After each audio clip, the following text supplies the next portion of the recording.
नमस्कार प्रिय शेतकरी बंधूंनो, अंकुश खाडे, साईकृपा कृषी केंद्र खामगाव, जानेफळ, उदयनगर आणि खवळा. शेतकरी बंधूंनो, मी तुम्हाला हा फरक दाखवत आहे. आता हे आहे चिक्कूचं झाड.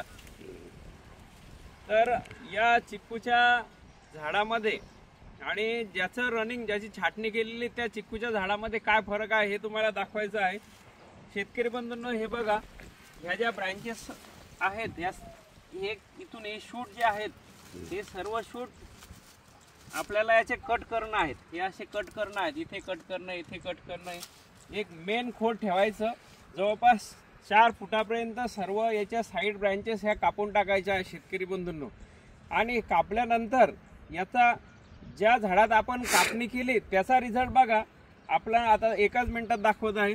या साहेब, हे बघा शेतकरी बंधूंनो, हे पण चिक्कूचं झाड आहे, याला ब्रँचेस केल्या गेल्या. आणि हे बघा, हे कट केलेलं आहे.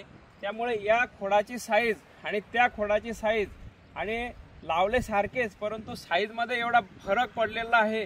म्हणजे अन्न संचय जो आहे तो अन्न संचय, अन्न स्टोरेज यामध्ये झालेला आहे. त्यामुळे याचं फ्रूट फॉर्मेशन, याला नंतर बॉल फॉर्मेशन हे चांगल्या प्रकारे लागू शकते. म्हणून योग्य वेळी योग्य छाटणी आपण केल्यास हा रिझल्ट आपण चिक्कू नाही तर प्रत्येक झाडामध्ये आपल्याला दिसणारच.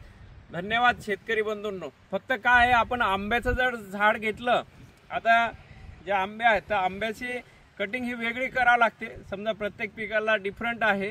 तर आंबा जर म्हटलं तर शेंडा कापावा लागते, म्हणजे त्याला ब्रँचेस करायच्या. पण आता त्याही व्हेरायट्या वेगवेगळ्या कुठल्या व्हेरायट्या आहेत त्या व्हेरायटीनुसार त्याला डेव्हलप करावं लागते. धन्यवाद शेतकरी बंधूंनो. लावली आंबे 5.